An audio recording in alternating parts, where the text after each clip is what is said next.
আচ্ছা, এই গরমে এমন কেউ আছো যারা এখনও আম পোড়ার শরবত খাওনি? তাই আমি ভাবলাম আজকে আম পোড়ার শরবত খাবো। তো তাই জন্য কিন্তু গাছ থেকে একটা আম পেড়ে নিয়ে এসেছিলাম, আর মাকে বলেছিলাম মা আমটা পোড়া দিয়ে দাও। তো পোড়া হওয়ার জন্য কিন্তু আমি অনেকক্ষণ ওয়েট করছিলাম। দেন পোড়া হয়ে যাওয়ার পর কিন্তু ঠাম্মা আমাকে ওটা বার করে দিয়েছিল।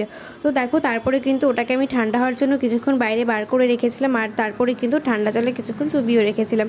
দেন ওটা ঠান্ডা হয়ে যাওয়ার পর কিন্তু আমি খোসাটা ভালো করে ছাড়িয়ে নিচ্ছিলাম। ওটা কিন্তু ভালো করে পরিষ্কার করে নিতে হবে।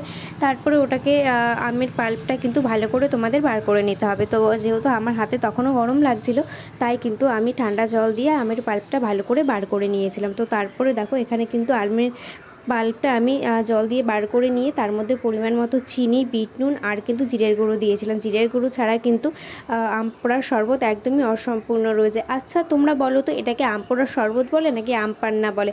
তোমাদের কোনটা বলতে বেশি ভালো লাগে আমাকে অবশ্যই জানিও। তো যাই হোক, দেখো তারপরে কিন্তু সবকটাকে ভালো করে অনেকক্ষণ ধরে মিক্স করে নেবে। দেন কিন্তু রেডি হয়ে যাবে আমাদের ঠান্ডা ঠান্ডা আম পান্না। তো দেখো, আমার আম পান্নাও কিন্তু তোমাদের সাথে কথা বলতে বলতে রেডি হয়ে গেছে।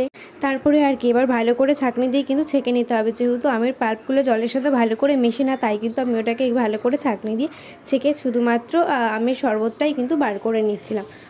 তো দেখো, আমার আম পোড়া শরবতটা একদম পুরোপুরিভাবে রেডি হয়ে গেছে। আমি এখানে 1 গ্লাস বার করে নিয়েছি। আর এটা দেখতে যেমন সুন্দর হয়েছিল, খেতেও কিন্তু দুর্দান্ত হয়েছিল। তোমরা আমার মুখের রিয়াকশানটা দেখলেই বুঝতে পারবে। আমার তো আম পোড়া শরবত খেতে খুব ভালো লাগে। তোমাদের কাদের কাদের ভালো লাগে অবশ্যই জানিও। টাটা।